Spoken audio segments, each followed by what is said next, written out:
15 number सवाल देखते हैं। दो ट्रेन जो है अपोजिट डायरेक्शन में सेम स्पीड से, ठीक है, और दोनों का लेंथ 320 मीटर है, यानी कि लेंथ दोनों का सेम है 320 मीटर, ठीक है। दोनों सेम स्पीड से आ रहा है, स्पीड सेम है दोनों का, और टाइम 18 सेकेंड ले रहा है एक दूसरे को, और अपोजिट डायरेक्शन में है। इस तरह का सवाल बहुत ही सिंपल होता है। इसमें हम लोग क्या करते होते हैं कि ये दोनों का लेंथ जो है उसको हम लोग जोड़ देते हैं। तो 320 प्लस 320 कितना हो जाएगा? 640। क्योंकि जब एक दूसरे का अपोजिट पार करता है कोई ट्रेन ना, तो बेसिकली वो एक दूसरे का लेंथ को क्रॉस कर रहा होता है, यानी कि यहाँ पर जो डिस्टेंस होता है वो दोनों का लेंथ ही बन जाता है। इसलिए दोनों का लेंथ ही को हम लोग क्या कर देते हैं, जोड़ देते हैं। क्योंकि जब एक दूसरे को पार करेगी तो यहाँ पे जो डिस्टेंस ट्रेवल की है वो 320 मीटर, ये वाला का पूरा पार किया, 320 मीटर अपना वाला, तो 320 और 320 640 हो गया। और दोनों का स्पीड क्या है?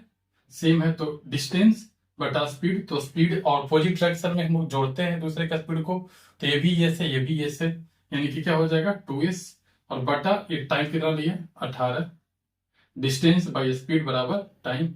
अब 18 को हम नीचे ला सकते हैं 2 के पास, और स्पीड को हम लोग यहाँ पे कर सकते हैं। वैसे शुरू में भी हम लोग ऐसे लिख सकते थे, तो वो तो आपको समझाने के लिए बस, ठीक है। तो अब हम लोग क्या करते हैं, हमारा क्या हो गया, स्पीड हो गया।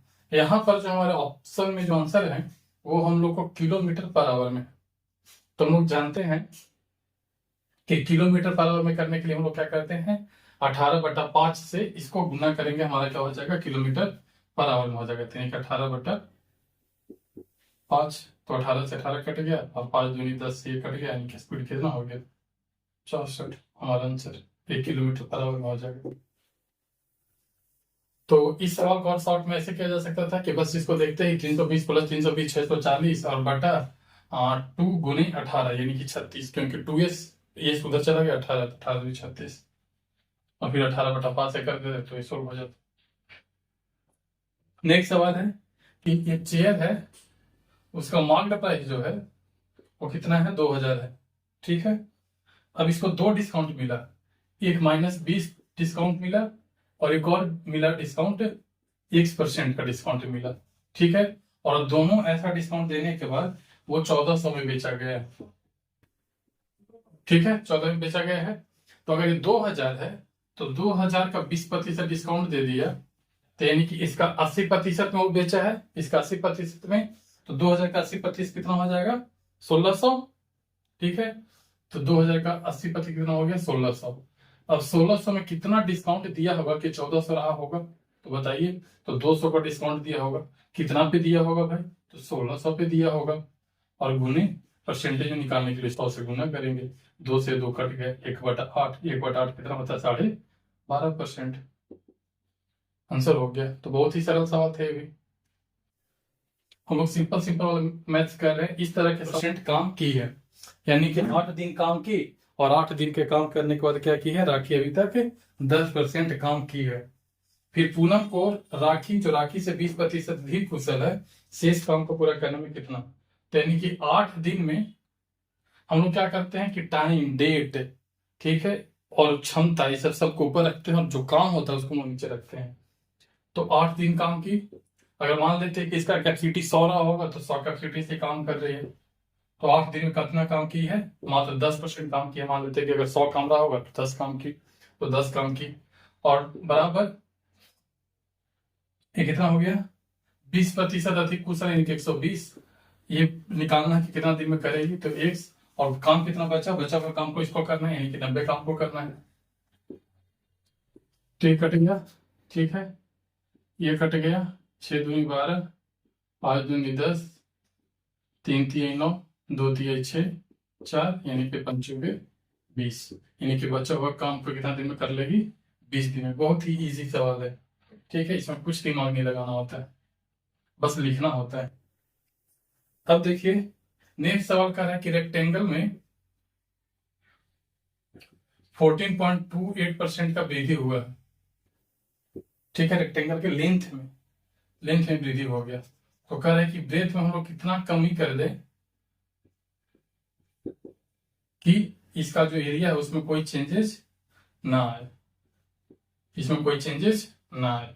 तो यानी कि मान लेते हैं कि अगर पहले लेंथ 7 रहा होगा, क्योंकि 14.28% वैल्यू कितना होता है 1/7, तो अगर 7 रहा होगा तो एक और बढ़ गया यानी कि 8 हो गया।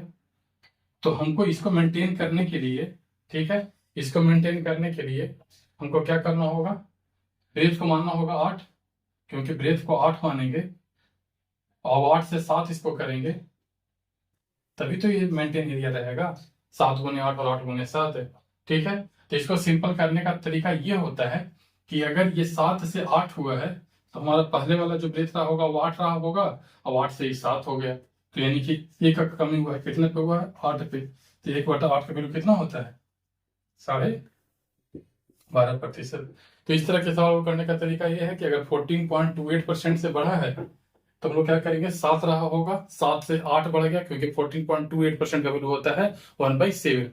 तो 7 रहा है, 7 से 8 हो गया होगा, तो ब्रेथ में कितना कमी करें, तो ब्रेथ को ओरिजिनल मान लेते हैं कि 8। क्यों मान ले रहे हैं 8 है, क्योंकि तब जाकर 8 7 56 और फिर उसको हम लोग क्या करेंगे 1 से कम कर देंगे तो 8 से 7 हो जाएगा, तो 8 7 56 यानी कि दोनों के एरिया मेंटेन रहेगा। तो मान लेते हैं कि पहले वाला ब्रेथ 8 रहा होगा, तो 8 से अब क्या करना होगा 7 करना होगा मेंटेन करने के लिए एरिया को। तो 8 से 7 यानी कि 1 का कमी कितने पे 8 पे, यानी कि 1/8 यानी कि 12.5%। सवाल सोल्व हो गया, ठीक है। नेक्स्ट सवाल है 19 नंबर, बहुत ही सरल सवाल है कि अगर एम और एन का रेशियो दिया हुआ है, एम और एन का क्या दिया हुआ है, रेशियो दिया हुआ है, एम और एन का रेशियो कितना दिया हुआ है 9:6। एम और एन का रेशियो कितना दिया हुआ है 9 और 6। तो पूछ रहे हैं कि एम प्लस एन और एम माइनस एन का रेशियो क्या होगा। तो दोनों को जोड़ देते हैं, 15, रेशियो को घटा देते हैं 3, यानी कि 5:1। सो कुछ नहीं करना था इस तरह के सवाल में। नेक्स्ट सवाल है कि उपस्थित स्टूडेंट में से 93% पास कर गया, यानी कि 93% पास हो गया है, और फेल जो हुआ है वो 9275 फेल हुआ है, यानी कि नंबर में दिया हुआ है, फेल वाला को नंबर में दिया हुआ, इसको परसेंटेज में दिया गया है। तो बताइए कि अगर 93% अगर पास किया होगा तो यानी कि 7% क्या हुआ होगा, फेल हो गया होगा। अब 7% का वैल्यू कितना दिया हुआ है 9275, तो हमको 100% का वैल्यू निकालना है, तभी तो पता चलेगा कितना बच्चा उपस्थित था। तो 7 का ये 9 2 7 5 कितना वर्ग में हो गया 1, 21, 7 2 14, 7 5 35, इतना हमारा आंसर हो गया, कुछ नहीं करना था। तो ये रहे हमारे 20 सवाल फर्स्ट शिफ्ट का, 20 फरवरी 2024 का फर्स्ट शिफ्ट का हमारा 20 सवाल सोल्व हो गया है। आई होप कि आपको सारे क्वेश्चन समझ में आया होगा, ठीक है। और इसमें हम आपको बता दें कि इसमें हम प्योर मैथमेटिक्स सोल्व करने की कोशिश किए हैं, साथ में बहुत सारा चीजें था जो हम बहुत लिखे जिसका जरूरत नहीं था, लेकिन आपको समझाने के पर्पज से लिखे। लेकिन अगर इसका एक्चुअल टाइम देखा जाए ना तो बहुत ही कम है। इसको स्क्रीन से नीचे राइट डाउन नहीं करना है, इसको हम लोग स्क्रीन से पर देख के हम इसको सोल्व कर सकते हैं, ठीक है। तो समझाने के लिए था, नेक्स्ट वीडियो से कोशिश करेंगे कि उसको हम लोग और टाइम को कम कर आपको ये समझा कि कैसे इसको सोल्व करना है, ठीक है। तो आज के वीडियो में आज इतना ही, थैंक यू।